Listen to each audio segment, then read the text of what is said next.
So, good morning crowd peeps. So, for this video, we're going to talk about the teacher and the learner-centered approaches to the macro skills process of learning.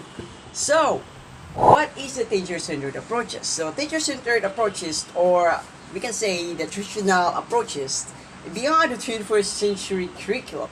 So, the teachers there, the function of the classrooms, it's where the teachers discuss only or do the process of the learning to the learners. So it is kind of less student interactions, or it's just more than just a lecture teacher interactions. So the teachers there is cope up the whole content of the book or the modules, just passively transfer it to the learner's knowledge. So the teachers are therefore presenting information to the students. So the learners who are expected to passively receive the knowledge being that are presented. So the learners there are a passive receiver of the knowledge only. Now for the learner-centered. So the 21st century curriculum implemented a learner-centered approach to the teaching that focuses on the learners and the development. And also it addresses the balance of powers in teaching and learning. So the learners actively construct, build their own knowledge, and puts the responsibility for the learning of the learners.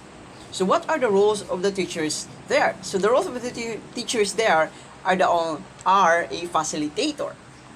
Now those informations leave me a questions.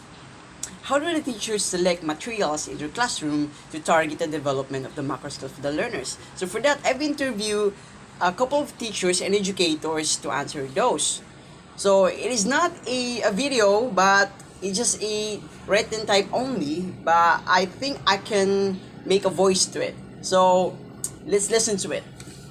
To develop and target the macro skills of the learners, first thing an educator needs to consider is its environment. Classroom environment is crucial because it is where we, as an educator, determine what are the steps strategies need to be performed. Classroom management strategies, tips and teaching concept are needed and everything follows. Teach and develop them in a way that they are not pressured and consider each other's concept, knowledge and opinion. It is more better to not only give them time to read, write and liven but also exercise the need to be given an explanation. In my own opinion, I can help my students improve their macro skills by engaging them in activities that requires their attention, which can possibly improve their comprehension. Listening is one major factor in developing skills since it would influence the learner's ability to read and write. As a teacher, macro skills are needed in order for us to communicate and understand with each other. Mastering the skills will help a learner become more competent in speaking, pronunciation, vocabulary, grammar, and spelling. That's a good response to our fellow teachers and educator. So thank you so much for it. Now, for you viewers, as a future educator, how do you select materials in your classroom to target the development of the macro skills for the learners? If you're able to answer those questions, leave that answers below the comment sections and let's see how do you select your own. So for that, thank you so much guys for watching these videos and hope to see you again. So, goodbye.